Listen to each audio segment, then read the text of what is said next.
नमस्कार. साहित्य सहवासाच्या पहिल्या पुष्पाचा सुगंध आज आपण भरभरून घेणार आहोत. तर या साहित्यात यापुढे आपण वेगवेगळ्या आविष्काराने संत साहित्य, ललित लेखन, काव्य, विनोदी साहित्य, स्फुटकथा, लघुकथा कथन, नाट्याभिवाचन, कथाकथन, अभंग, कीर्तनढंग असा मनमुराद प्रवास करणार आहोत. पण या प्रत्येक भागाचं काहीतरी वैशिष्ट्य असेलच. आज आपण अनुभवणार आहोत की दोन उत्तुंग व्यक्ती, मराठी क्षेत्रातील, मराठी कविता क्षेत्रातील ज्येष्ठ कवी विंदा करंदीकर आणि साहित्य विदुषी इरावती कर्वे. प्रथम विदुषी इरावती कर्वेंच्याबद्दल मी 2 शब्द बोलणार आहे आणि त्यानंतर विंदा करंदीकरांकडे वळणार आहे. इरावती कर्वे विदुषी. उत्तुंग हा शब्द ज्यांच्या वर्णनासाठीच जन्मला आहे अशा इरावतीताई. अत्यंत तर्कशुद्ध विचारांची बैठक असलेली ही विदुषी यांच्या व्यासंगाकडे पाहिलं की अभ्यास आणि संशोधनाचा पाया त्यांनी शोधला आणि सामाजिक संशोधनाचा जाणीवेचा स्पर्श त्यांना झाला की वाटतं हे ईश्वराने केलेलं अद्भुत रसायन, अनवट रसायन निर्माण केलं आणि चक्क कर्व्यांच्या कोंदणात नेऊन बसवलं. आणि यांच्या व्यक्तिमत्वाचा सखोल पाया आपण आज अभ्यासणार आहोत. पण वैचारिकदृष्ट्या कसं खाद्य असतं हे अत्यंत प्रभावीपणे आज आपण वासंती गोखले यांच्या संहितेतून आणि दृक्श्राव्य चित्रणातून संकलित केलेल्या भागातनं अनुभवणार आहोत. या झंझावाताचा अनुभव आपल्याला नक्की येईलच. आता ज्येष्ठ आणि श्रेष्ठ कवी विंदा करंदीकर.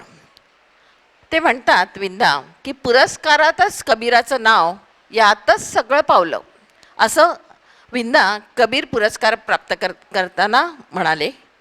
माझ्यासाठी विंदा म्हणजे माझी इकडे सहकारी बसलेली आहे वैजंती, आपल्या सहकाऱ्यांशी म्हणजे वसंत बापट, पुष्पा भावे, सरोजिनी वैद्य यांच्याशी गप्पा मारत सॅप ग्रीन झब्यातून रुईया कॉलेजच्या वर्तुळाकार जिन्यातनं उतरणारं एक रांगडं चैतन्य. मनपूर्वकता हा त्यांच्या कवितेचा अनन्यसाधारण विशेष आणि या बहुमुखी प्रतिभेला प्रयोगशीलता हा स्वभावधर्म लाभला होता. आणि म्हणूनच त्यांचा संचार सर्वत्र कसा होता हे आपण आज अनुभवूया. एक कविता, त्याची कविता आणि त्याचे काव्यवाचन या तिन्ही अंगाने विंदा यांनी मराठी रसिक वाचकास साहित्य संपन्न केले. विज्ञानाची जाण आणि इंग्रजी भाषेचा जाणीवपूर्वक अभ्यास करणाऱ्या या व्यक्तिमत्वाने कसोशीने काही मूल्ये जपली, निष्ठांची जाणीवपूर्वक जपणूक केली. काव्यक्षेत्रातील त्यांच्या निवृत्तीमागेही असेच चिंतन आणि मनन होते. आपण काहीतरी मराठी वाचकाला देत जावे म्हणजे पुस्तकांची संख्या वाढवणे नव्हे तर समाजमनाची जपणूक करणे, वेगवेगळ्या पातळ्यांवरती साहित्याचा अनुभव सर्वांना देणे आणि त्यात स्वतःही डुंबून जाणे हा अनुभव विंदांच्या कविता वाचनातनं आम्ही तरुणपणी घेतलेलाच आहे. पण आज आपण तो पुन्हा प्रत्यय सुरेखा प्रधानांच्या संहितेतून आणि स्वतःच हरवून जाऊया. आणि प्रधान दाम्पत्याचे अभिनंदन, हेमांगीताईंचे सुद्धा अभिनंदन. आता सारी सूत्र श्री प्रधानांच्या हातात. विंदांची एक कविता. स्वेदगंगा. स्वेदाची ही अखंड गंगा धापा टाकीत वाहत आहे. अनंताकुनी अनंताकडे खडकावरती हाणीत डोके. कडे कपारी फोडीत साऱ्या दरी दरी तुनी मारी भराऱ्या. स्वेदाची ही अखंड गंगा. स्वेदाची ही अखंड गंगा शेतातील त्या अवता मागून. स्वेदाची ही अखंड गंगा शेतातील त्या अवता मागून गिरण्यांच्या यंत्राच्या जवळून खाणीतून वा खडगा मागून. बेभान पुढे धावत जावे बुजवित शिक्के बुजवित नावे. स्वेदाची ही अखंड गंगा. स्वेदाची ही अखंड गंगा, तांबडी माती काळे पाणी, गात नवी क्रांतीची गाणी. विविध मुखांनी विविध दिशांनी शोधित सागर संघटनेचा, स्वातंत्र्याचा नव्या युगाचा. शोधित सागर संघटनेचा, स्वातंत्र्याचा नव्या युगाचा. नमस्कार. आता तुम्ही ऐकलीत ती विंदा करंदीकर यांची ओजस्वी कविता स्वेद गंगा. कविता लिहिण्याबरोबरच कविता जगणारा आणि समाजभान असणारा कवी अशी त्यांची ओळख आहे.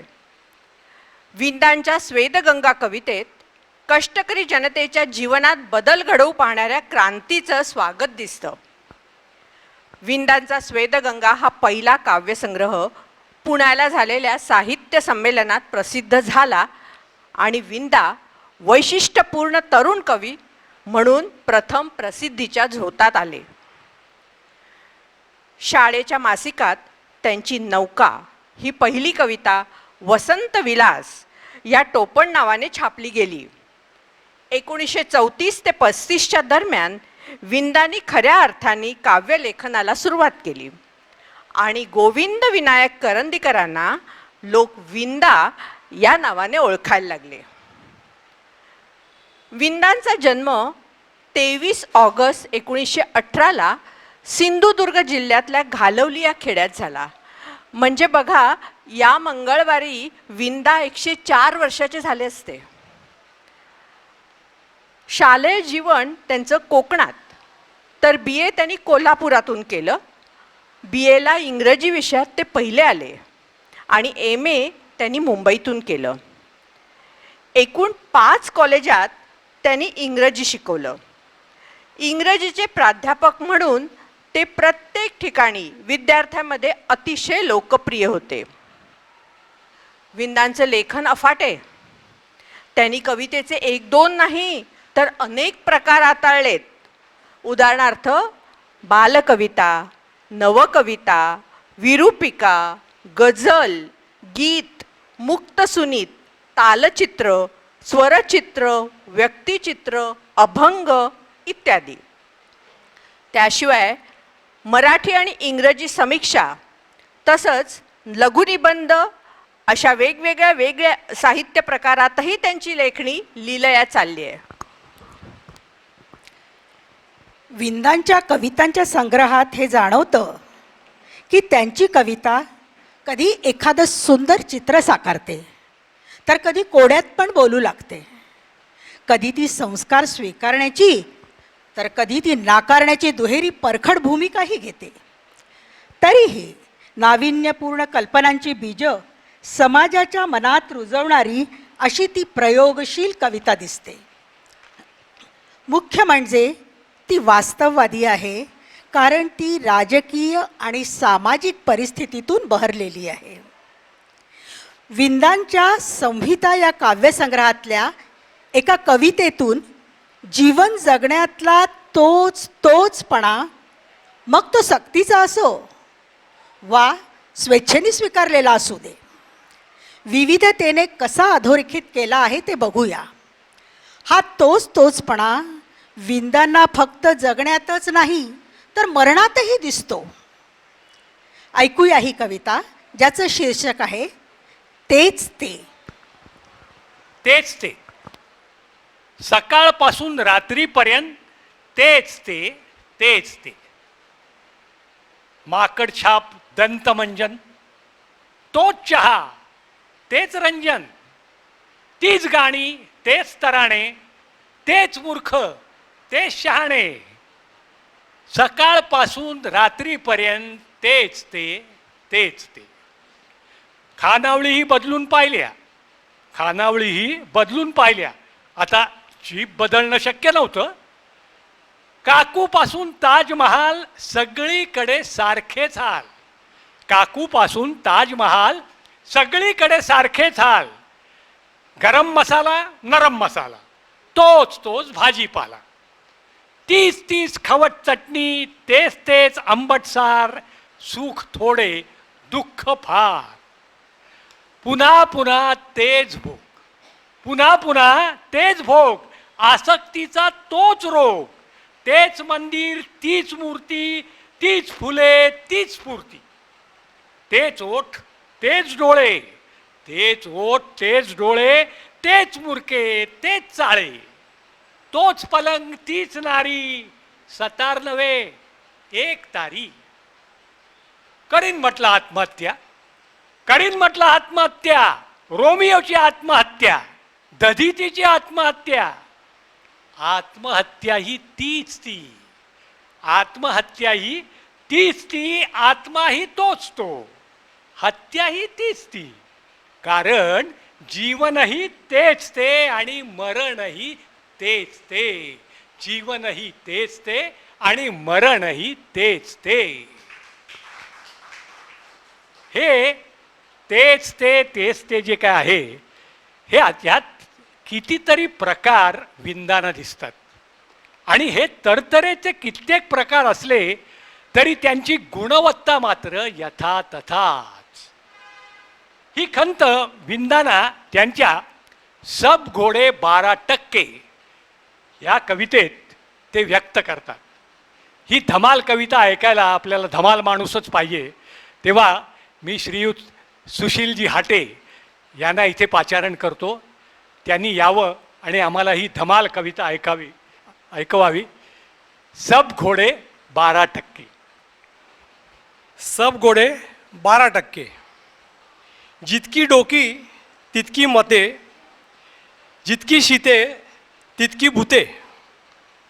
कोणी मवाळ, कोणी जहाल, कोणी सफेद तर कोणी लाल, कोणी लठ्ठ कोणी मठ्ठ, कोणी ढिले कोणी घट्ट, कोणी कच्चे कोणी पक्के. सब घोडे 12%. गोड गोड जुन्या थापा, तुम्ही पेरा तुम्ही कापा. जुन्या आशा नवा चंग, जुनी स्वप्ने नवा भंग. तुम्ही तरी करणार काय आणि आम्ही तरी करणार काय. त्याच खड्ड्यामध्ये पुन्हा पुन्हा तोच पाय. जुना माल नवे शिक्के. सब घोडे 12%. जिकडे सत्ता तिकडे पोळी, जिकडे सत्ता तिकडे पोळी, जिकडे सत्य तिकडे गोळी, जिकडे टक्के तिकडे टोळी. ज्याचा पैसा त्याची सत्ता, पुन्हा पुन्हा हाच कित्ता. पुन्हा पुन्हा जुना स्वार, मंद घोडा अंधस्वार. याच्या लत्ता त्याचे बुक्के. सब घोडे 12%. सब घोडे चंदी कमी, कोण देईल त्याची हमी. डोक्यावरती छप्पर तरी, कोण देईल माझा हरी. कोणीतरी देईन म्हणा, मीच फसवीन माझ्या मना. भुकेपेक्षा भ्रम बरा, कोण खोटा कोण खरा. कोणी तिर्या कोणी टक्के. सब घोडे 12%. सब घोडे 12%. धन्यवाद सुशीलजी. सब घोडे 12%. विंदांच्या झपताल दादरा रूपक या कविता म्हणजे तालचित्र स्वरचित्र यांचे उत्कृष्ट नमुने आहेत. विंदांच्या प्रतिभेने असे नवनवीन आणि वेगवेगळे प्रयोग केलेत. आता तबल्यावरच्या एका तालाचं नाव आहे झपताल. मायाताईंना माहिती असेल. तबल्यावरच्या एका तालाचं नाव आहे झपताल. पण हा झपतालच विंदानी स्त्री जीवनाशी कसा काय जोडलाय ते एका कवितेतून पाहूया. एखादी गृहिणी कशी झप झप झप वावरत असते त्याच्यावरून विंदाना ही झपताल ही कविता सुचली. आता ही कविता ऐकायला कवी मनाचाच माणूस पाहिजे. आपल्याला ऐकवायला कवी मनाचाच माणूस पाहिजे. तेव्हा मी सुरेश कुलकर्णी यांना विनंती करतो की त्यांनी इकडे येऊन आम्हाला ही कविता ऐकवावी. आता येतं ऐकू. परत म्हणतो. ओचे बांधून पहाट उठते तेव्हापासून तू झपाझप झपाझप वावरत असतेस. कुरकुरणाऱ्या पाण्यामधून 2 डोळे उमलू लागतात आणि मग इवल्या विल्या मोदक मुठीतून तुझ्या स्तनांवर बाळसं चढतं. उभे नेसून वावरत असतेस, उभे नेसून वावरत असतेस. तुझ्या पोतेऱ्याने म्हातारी चूल पुन्हा एकदा लाल होते आणि नंतर नंतर उगवता सूर्य दोरीवरील 3 मुतेले वाळवू लागतो. म्हणून तो तुला हवा असतो. मधून मधून तुझ्या पायांमध्ये माझी स्वप्न मांजरासारखी लुडबुडत असतात. मधून मधून तुझ्या पायांमध्ये माझी स्वप्न मांजरासारखी लुडबुडत असतात. त्यांची मान चिमटीत धरून तू त्यांना बाजूला करतेस, त्यांची मान चिमटीत धरून तू त्यांना बाजूला करतेस. तरी पण चिवकाऊच्या मम्मममधील एक आलेला घास त्यांनाही मिळतो. तरी पण चिवकाऊच्या मम्मममधील एक आलेला उरलेला घास त्यांनाही मिळतो. तू घरभर भिरभिरत असतेस. लहान मोठ्या वस्तूंमध्ये तुझी प्रतिबिंबे रेंगाळत असतात. स्वागतासाठी सुहासिनी असतेस, वाढताना यक्षिणी असतेस, भरवताना पक्षिणी असतेस. स्वागतासाठी सुहासिनी असतेस, वाढताना यक्षिणी असतेस, भरवताना पक्षिणी असतेस, साठवताना संहिता असतेस आणि भविष्याकरता स्वप्नसती असतेस. संसाराच्या 10 फुटी खोलीत दिवसाच्या 24 मात्रा चपखल बसवणारी तुझी किमया मला अजूनही समजलेले नाही. धन्यवाद. वा वा सुरेशजी, धन्यवाद. स्त्रियांना सोसावं लागणारं वास्तव आणि त्याबद्दल विंदांना वाटणारी सहानुभूती, स्त्रियांबद्दलची आत्मीयता त्यांच्या अशा कवितातून उत्कटपणे व्यक्त होते. विंदांच्या फारच थोड्या कवितांना गीताच्या चाली लावल्या गेल्यात. ते एक स्वप्न होते स्वप्नात पाहिलेले, काही जणांना हे गाणं आठवत असेल तर, माझ्या घरी मी पाहुणी, अशा त्यांच्या गीत कवितेतून प्रेमाच्या वाट्याला येणारे विरह, वेदना, दुःखाचे भाव प्रकट होतात. विंदांच्या शब्दांची ताकद श्रोत्यांच्या हृदयाला हात घालते. ऐकूया त्यातलंच एक आपल्या आवडीचं गीत, माझ्या घरी मी पाहुणी. गात आहेत हेमांगी राजनेकर. सर्वस्व तुझला वाहुनी माझ्या घरी मी पाहुणी. सर्वस्व तुझला वाहुनी माझ्या घरी मी पाहुणी. सांगू कसे सारे तुला, सांगू कसे सारे तुला, सांगू कसे रे याहुनी. सर्वस्व तुझला वाहुनी माझ्या घरी मी पाहुणी. घरदार येते खावया नसते स्मृतींना कादया. घरदार येते खावया नसते स्मृतींना कादया. अंधार होतो बोलका, अंधार होतो बोलका.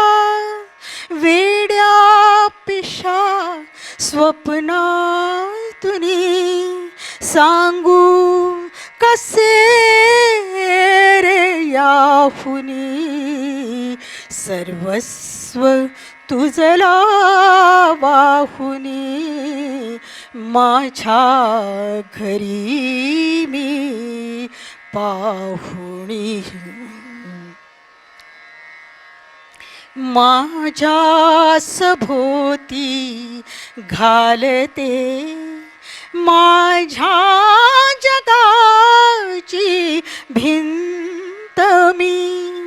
माझ्या सभोवती घालते, माझ्या जगाची भिंत मी ठरते परी ती काच रे, ठरते परी ती काच रे, दिसतोस मजला त्यातुनी, सर्वस्व तुझला वाहुनी, माझ्या घरी मी पाहुणी, सांगू कसे सारे तुला, सांगू कसे रे याहुनी, सर्वस्व तुझला वाहुनी, माझ्या घरी मी पाहुणी.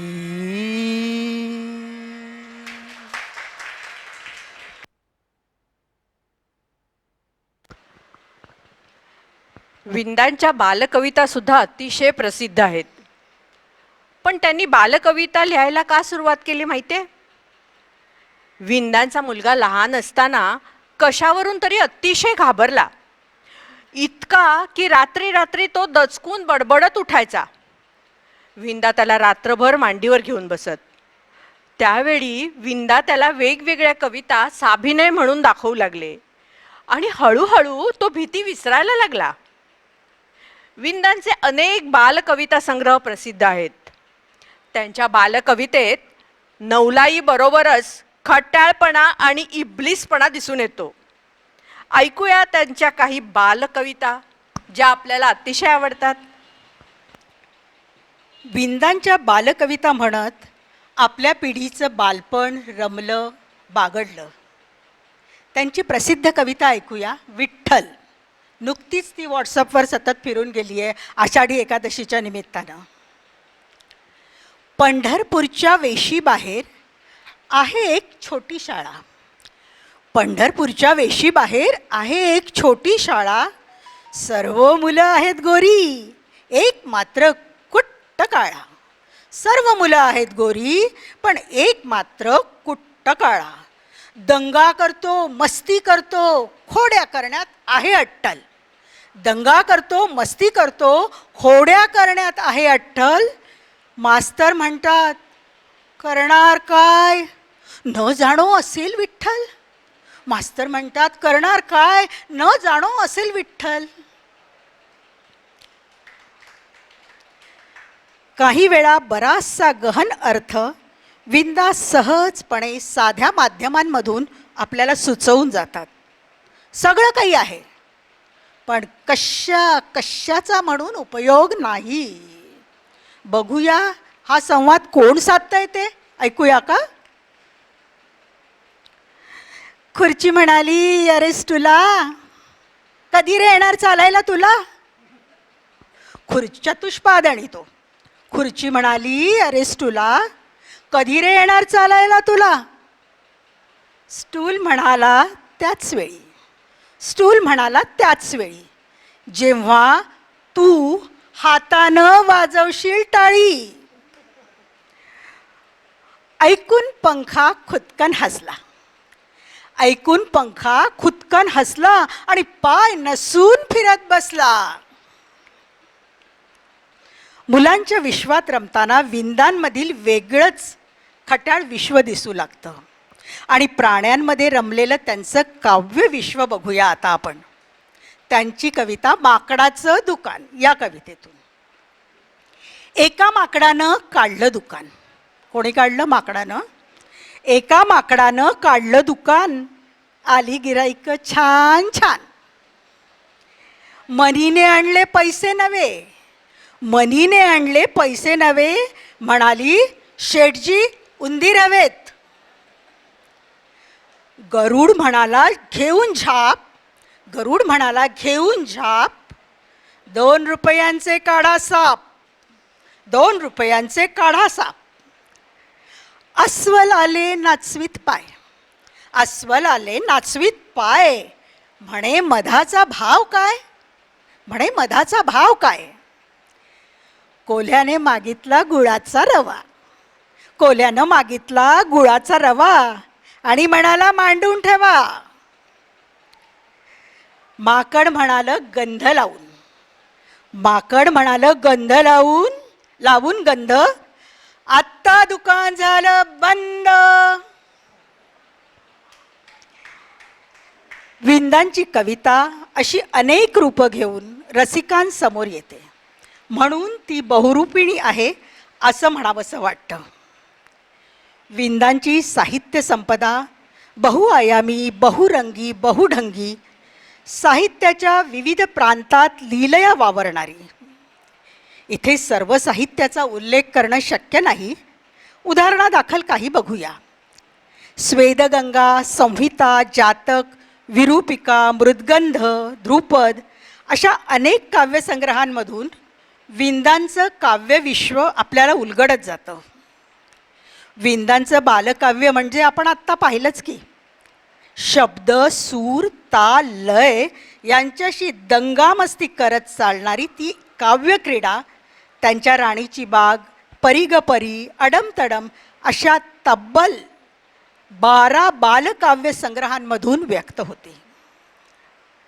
करंदीकरांचे समग्र लघुनिबंध, स्पर्शाची पालवी आणि अनेक असे लघुनिबंध संग्रह, तर परंपरा आणि नवता यासारखे समीक्षा ग्रंथ भाषेच्या श्रीमंतीत मात्र भर घालतात. आणखी त्यांचं साहित्यिक दालन म्हणजे अनुवाद. ॲरिस्टॉटलचं सौंदर्यशास्त्र आणि शेक्सपियरच्या किंग लिअरचा अनुवाद, त्याशिवाय संत ज्ञानेश्वरांच्या अमृतानुभवाचे अर्वाचीन मराठीत रूपांतर करणारे विंदा सांस्कृतिक कर्तव्यबुद्धी आणि मराठीला ज्ञानभाषा करण्याचा उदात्त हेतू बाळगतात. विंदांना 2003 साली त्यांच्या अष्टदर्शने या पुस्तकासाठी ज्ञानपीठ पुरस्कार मिळाला. त्यात Descartes, Spinoza, Kant, Hegel, Schopenhauer, Nietzsche आणि बर्ग्स या 7 पाश्चात्य आणि चार्वाक या भारतीय अशा एकूण 8 तत्त्वज्ञांचे तात्विक मंथन आहे. त्यातून विंदांनी या 8ही तत्त्वज्ञांची ओळख सरळ सोप्या भाषेत अभंगात्मक रूपात करून दिलेली आहे. विंदांची बरीचशी पुस्तकं आपल्या ग्रंथसंग्रहालयात आहेत, सर्वांनी जरूर बघावी. विंदांच्या पुस्तकांचे इंग्रजी, गुजराती आणि हिंदी या भाषांमधून अनुवाद झालेले आहेत. मराठी भाषा समृद्ध आणि श्रीमंत करण्यात विंदांचा मोलाचा वाटा आहे. विंदांची एक कविता, त्यात त्यांनी एक त्रिकालाबाधित सत्य सांगितलेलं आहे. ते म्हणतात, काही गोष्टी अटळ असतात, त्या घडतच असतात, आपलं त्यावर कुठलंही नियंत्रण चालत नाही, त्याला इलाज नाही. कवितेचं नावच आहे त्याला इलाज नाही. त्याला इलाज नाही. देवातुनी जगाला ज्याने विमुक्त केले, देवातुनी जगाला ज्याने विमुक्त केले, त्यालाच देव करीती, त्याला इलाज नाही. लढवून बांधवाना संहार साधणारा, लढवून बांधवाना संहार साधणारा, गीता खुशाल सांगे त्याला इलाज नाही. ते भूत संशयाचे ग्रासून निश्चितीला, छळते भल्या भल्याना त्याला इलाज नाही.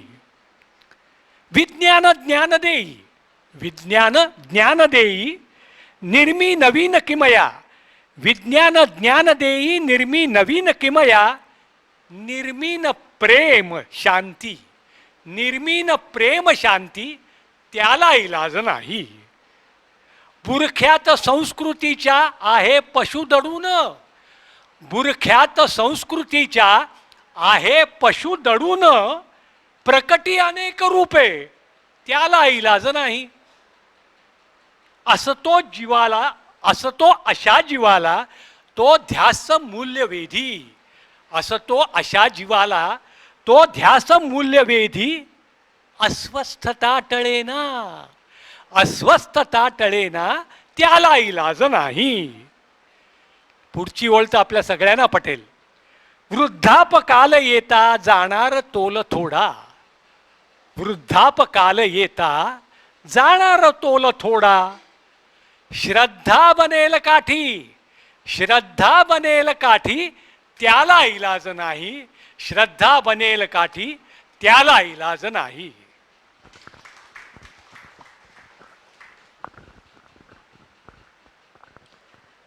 विंदांनी आपल्या कवितांचं जाहीरपणे वाचन करायला सुरुवात केली.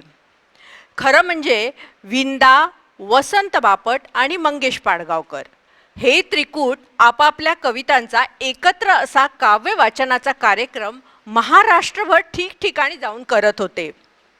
त्यामुळे त्यांच्या कविता अधिकाधिक रसिकांच्या हृदयापर्यंत थेट पोचल्या. विंदा आपल्या कवितेतून रसिकांना स्फूर्ती देताना म्हणतात, चला उठा, आव्हानं स्वीकारा आणि निधड्या छातीनं आयुष्याला उत्तर द्या. ती सुंदर कविता आयुष्याला द्यावे उत्तर ही आता ऐकूया.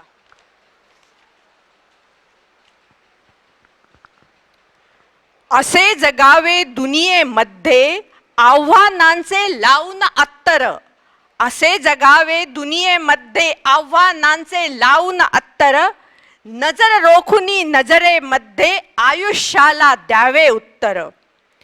नको गुलामी नक्षत्रांची, नको गुलामी नक्षत्रांची, भीती आंधळी ताऱ्यांची, आयुष्याला भिडता नाही चैन करावी स्वप्नांची. असे दांडगी इच्छा ज्याची, असे दांडगी इच्छा ज्याची, मार्ग तयाला मिळती सत्तर, नजर रोखुनी नजरेमध्ये आयुष्याला द्यावे उत्तर. करून जावे असेही काही, करून जावे असेही काही, दुनिया जाताना, गहिवर यावा जगास साऱ्या निरोप शेवटचा देताना. स्वर कठोर त्या काळाचाही क्षणभर व्हावा कातर कातर, स्वर कठोर त्या काळाचाही क्षणभर व्हावा कातर कातर, नजर रोखुनी नजरेमध्ये आयुष्याला द्यावे उत्तर, नजर रोखुनी नजरेमध्ये आयुष्याला द्यावे उत्तर. आयुष्याला उत्तर देताना थोडा धीरही धरा असा संयमी सल्ला विंदा आपल्या दुसऱ्या एका कवितेतून देतात.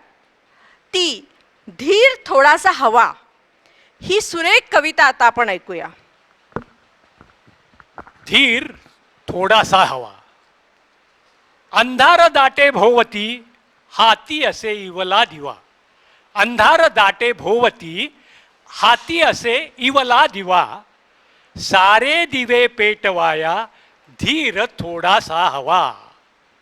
शेत रुजले, शेत रुजले वाढेलही, डोलते वाऱ्यावरी, शेत रुजले वाढेलही, डोलते वाऱ्यावरी, पीकही येईल हाती, पीकही येईल हाती, धीर थोडासा हवा.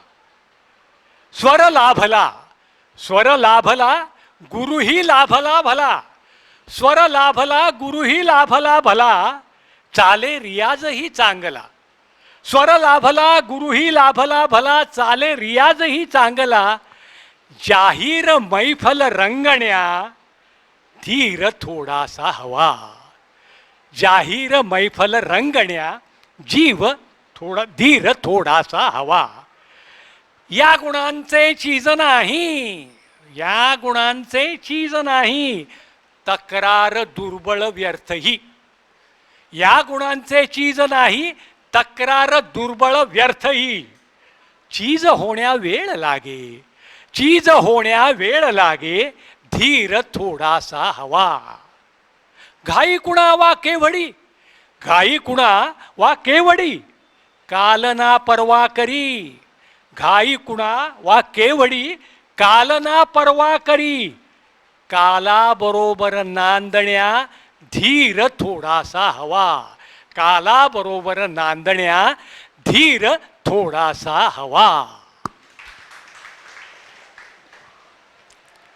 विंदांनी रसिकांना खूप दिलं. परतफेड करणं तर शक्यच नाही, पण त्यांच्या लिखाणाची पोचपावती देताना समाजानं त्यांना अनेक पुरस्कार देऊन त्यांचा गौरव केला. किती म्हणून सांगावे, 1911 पासून सुरू झालेलं हे पुरस्कार सत्र अव्याहतपणे 2003 पर्यंत चालूच होतं. कबीर पुरस्कार, कालिदास पुरस्कार, कुसुमाग्रज पुरस्कार, कुमारहसन पुरस्कार, केशवसूत पुरस्कार, जनस्थान पुरस्कार, सह्याद्री पुरस्कार असे एकूण 10 पुरस्कारांचे ते मानकरी ठरलेलेच होते. त्याशिवाय कोणार्क सन्मान, आसन पारितोषिक, शिकागो युनिव्हर्सिटीचे अतिशय प्रतिष्ठेचे Fulbright award, Soviet land Nehru literary award, अकादमीचं सर्वात महत्त्वाचं सदस्यत्वही त्यांना मिळालं. तसंच महाराष्ट्र विद्यापीठाने डिलीट देऊन विंदांना सन्मानित केलं. विंदांना क्रिटिक्स अवॉर्डही मिळाला. ज्ञानपीठ पुरस्कार हा सर्वोच्च मानाचा पुरस्कार त्यांनी मिळवला. पुरस्कारांसोबतच मिळालेलं लाखांचं मानधन विंदांनी निरीच्छ वृत्तीनं तिथल्या तिथंच संस्थांना देऊन टाकलं. ते म्हणत, मी काहीच दिलेलं नाही, समाजाने दिलेले पैसे मी समाजाला परत केले, एवढंच काय ते. असे हे विंदा पुरस्कारांच्या पलीकडे पोचलेले आत्यंतिक समाजभान असलेले कवी आणि लेखक होते. त्यांच्याच कवितेतील शब्द देणाऱ्याने देत जावे ते शब्दशः जगलेत. देणाऱ्याचे हात घेऊन त्यांनी आपला वसासुद्धा पूर्ण केला. ऐकूया देणाऱ्याने देत जावे. देणाऱ्याने देत जावे. देणाऱ्याने देत जावे, घेणाऱ्याने घेत जावे. देणाऱ्याने देत जावे, घेणाऱ्याने घेत जावे. हिरव्या पिवळ्या माळावरून हिरवी पिवळी शाल घ्यावी. हिरव्या पिवळ्या माळावरून हिरवी पिवळी शाल घ्यावी. सह्याद्रीच्या कड्यावरून छातीसारखी ढाल घ्यावी. सह्याद्रीच्या कड्यावरून छातीसाठी ढाल घ्यावी. उसळलेल्या दर्याकडून पिसाळलेली आयाळ घ्यावी. उसळलेल्या दर्याकडून पिसाळलेली आयाळ घ्यावी. भरलेल्याशा भीमेकडून तुकोबाची माळ घ्यावी. भरलेल्याशा भीमेकडून तुकोबाची माळ घ्यावी. देणाऱ्याने देत जावे, घेणाऱ्याने घेत जावे. देणाऱ्याने देत जावे, घेणाऱ्याने घेत जावे. घेता घेता एक दिवस देणाऱ्याचे हात घ्यावेत. घेता घेता एक दिवस देणाऱ्याचे हात घ्यावेत. 1981 साली विंदांनी लेखन संन्यास घेतला. या थोर लेखकाच्या नावानं महाराष्ट्र सरकार लेखकांना पुरस्कार देते. त्या पुरस्काराचं नाव आहे विंदा करंदीकर जीवन गौरव पुरस्कार.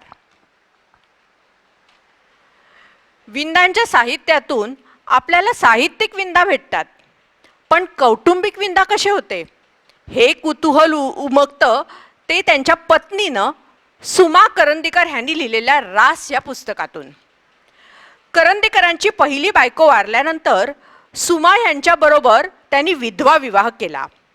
दुसरं लग्न विधवेशीच करीन हा त्यांचा निश्चय होता. यातून त्यांची तत्वनिष्ठा आपल्यासमोर येते. विंदा पक्के निरीश्वरवादी आणि पाखंडी होते, पण आंघोळ करताना मात्र ते शंकराचार्याचे परापूजा स्तोत्र आणि गायत्री मंत्र म्हणत. कारण ते संस्कारांना महत्त्व देत होते आणि या मंत्रात त्यांना काव्य दिसत होतं. निरपेक्ष प्रेम करणारी कितीतरी माणसं विंदांना भेटली आणि म्हणूनच ते आयुष्यात उभे राहिले. आपल्या पुस्तकात सुमाताई मिस्किलपणे म्हणतात, संगीतांची त्यांना आवड नव्हे शौकच होता. संगीत शिकण्याचा प्रयत्नही त्यांनी केला, पण गळ्यानं साथ दिली नाही. तबला मात्र ते बरे वाजवतात, पण आमच्या नातवंडांच्या मते ते तबला बडवतात. करंदीकर कोणताही निर्णय पूर्ण विचार करून घेत असत आणि नंतर मग त्यात बदल होत नसे. यामुळे जवळची माणसं दुखावली जात. स्वेच्छानिवृत्तीनंतर त्यांना मानमरातब मिळणारी अनेक पदं मिळत होती, पण विंदांनी त्याला ठाम नकार दिला. तरुणांना संधी मिळावी, त्यांच्या कर्तृत्वाला वाव मिळावा ही त्यांची इच्छा होती. वरळीला अंधांसाठी असलेल्या संस्थेत विंदा जात आणि ब्रेल लिपीत नसलेली अनेक विषयांची पुस्तकं वाचून ते स्वतःच्या आवाजात अंधांसाठी टेप करून ठेवत. स्वातंत्र्य लढ्याच्या काळात विंदा भागानगरच्या सत्याग्रहात सहभागी झाले आणि तुरुंगातही गेले.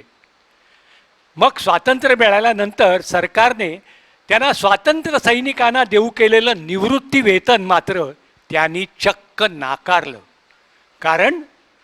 कारण मी शिकलोय, मला नोकरी आहे, सबब मला हे वेतन नको. करंदीकरांचा कामाचा उरक अचाट. प्रत्येक गोष्ट परफेक्ट करण्यावर त्यांचा भर होता. केर कसा काढायचा, कंदिलाच्या काचा कशा पुसायच्या, चूल कशी पेटवायची, अशा कित्येक गोष्टी त्यांनी सुमाताईंना शिकवला असा विंदांचा दावा होता. सर्व साहित्यिक कामांबरोबर त्यांची इतर महत्त्वाची कामं सतत सुरू असायची. चांभार काम, नावी काम, सुतारकाम आपल्याला उत्तम येतो हा त्यांचा ठाम समज होता. चांभाराला चपला कशा दुरुस्त कराव्यात हे त्याच्या समोर बसून हे सांगणार आणि घरी आल्यावर स्वतः चपलांना खिळे ठोकत बसणार. मुलं नाव्याकडून केस कापून घरी आली की घरी परत त्यांची हजामत होई. घरातल्या टीपॉयवर कॅरम बोर्ड उलटा टाकून त्यांनी त्याचं सुंदर डायनिंग टेबल बनवलं होतं. तोच बोर्ड सुलट केला की मुलांना खेळायला कॅरम बोर्ड तयार, असा त्याचा दुहेरी उपयोग होई. पिशवी घेऊन बाजारात जाणं हा तर त्यांचा नादच होता. स्वयंपाक करण्याची प्रचंड इच्छा आणि हौस, पण त्यातही वेगवेगळे प्रयोग त्यांचे चालू असत बरं का. एकदा त्यांनी सुमाताईंसाठी खास रस्सा बनवला. त्यात अख्खे कांदे, बटाटा, वांगी आणि लाल भोपळ्याच्या मोठ्या मोठ्या फोडी आणि हा रस्सा मिळून यायला लावलं होतं कुळथाचं पीठ. विंदा कोकणाने पछाडलेले होते. समुद्र त्यांना अतिशय प्रिय. तासन तास ते समुद्राकडे पाहत बसायचे. आपण माधव जुलियनचे शिष्य आहोत ही गोष्ट ते जितक्या अभिमानाने सांगत, तितक्याच अभिमानाने मी शेतकऱ्याचा मुलगा आहे ही गोष्ट पुन्हा पुन्हा ऐकवीत. कधी कधी विंदांना करुणेचे झटके पण येत. सुमाताई शाळेत शिक्षिका होत्या. एकदा त्या शाळेत गेल्या असताना दुपारी 2च्या सुमारास रस्त्यावरून सुरेल गाण्याचे स्वर ऐकू आले आणि म्हणून विंदांनी गॅलरीत जाऊन पाहिलं तर रस्त्यावर एक भिकारी गोड स्वरात गात होता. त्याच्या गळ्यात मोडकी पेटी होती. बरोबर बायको आणि तिच्या कडेवर एक मूल होतं. विंदांनी त्या सगळ्या कुटुंबाला घरी बोलवलं. ती मंडळी घाबरतच वर आली. त्यांना वाटलं भर दुपारी रस्त्यात गात हिंडल्याबद्दल साहेब आता चांगलेच फैलावर घेणार. पण साहेबांनी अगत्याने त्यांची चौकशी केली, चहा करून दिला, मुलाला खाऊ दिला. आता इथपर्यंत सगळं ठीक होतं. शेवटी ते भिकारी कुटुंब जायला निघालं तेव्हा विंदांनी काय केलं असेल?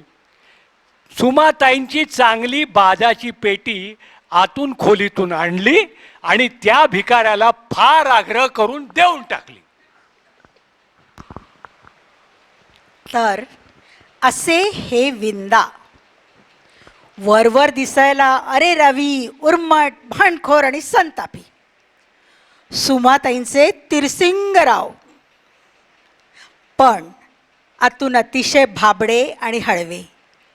तोंडाला येईल ते फडा फडा बोलून मन दुखावणारे, पण तेवढंच जीव टाकून ते प्रेम करणारेही होते. दिसायला अतिशय कंजूस काटकसरी, पण प्रसंग आला तर नेसलेलंही सोडून देण्याची तयारी असलेले. मुलांमध्ये रमताना तर ते लहान मुलाहून लहान होत असत. आता माणसानं किती समाधानी असावं? आपल्याला लायकीपेक्षा जास्त यश मिळालं आहे असं विंदा विनयानं म्हणत. आपल्या यशाचं बरंचसं श्रेय ते आपल्यावर संस्कार करणाऱ्या लेखकांना, विचारवंतांना, प्रकाशकांना, समीक्षकांना आणि रसिकांना देतात आणि उरलेलं थोडंसं स्वतःकडे ठेवतात. काव्याच्या सृजनाव्यतिरिक्त दुसऱ्या कशाचीही आणि कुणाचीही पर्वा न करणारी अनिवार्य उर्मी म्हणजे कवीची मस्ती. चांगल्या आणि खऱ्याखुऱ्या कवीचं हेच व्रत असायला हवं आणि तेच विंदांचं व्रत होतं. त्या व्रतातूनच विंदांची कविता जन्मली आणि आपल्याच मस्तीत मुक्तपणे जगली. 14 मार्च 2010 या दिवशी विंदांनी जगाचा निरोप घेतला. विंदांबद्दलच्या कार्यक्रमाचा समारोप करण्यापूर्वी या कार्यक्रमात सहभागी झालेल्या दिलासा सदस्यांची ओळख करून देतो. हेमांगी राजनेकर, सुरेखा प्रधान आणि मी प्रदीप प्रधान. तर प्रेक्षकात बसलेले सुशील हाटे उवेरा आणि सुरेश कुलकर्णी. विंदांवरचा हा कार्यक्रम सादर करायची संधी दिल्याबद्दल दिलासा कार्यकारिणीचे आभार.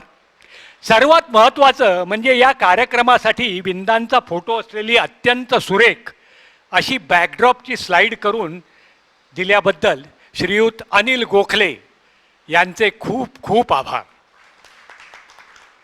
समाजातली विषमता, सामाजिक अन्याय आणि भ्रष्टाचार यांच्यावर भेदक प्रकाश टाकणाऱ्या विंदांच्या अत्यंत गाजलेल्या अशा जहाल कवितेनं या कार्यक्रमाची सांगता करूया. कवितेचं नाव आहे माझ्या मना बन दगड. माझ्या मना बन दगड. हा रस्ता अटळ आहे, हा रस्ता अटळ आहे. अन्नाशिवाय, कपड्याशिवाय, ज्ञानाशिवाय, मानाशिवाय कुडकुडणारे हे जीव.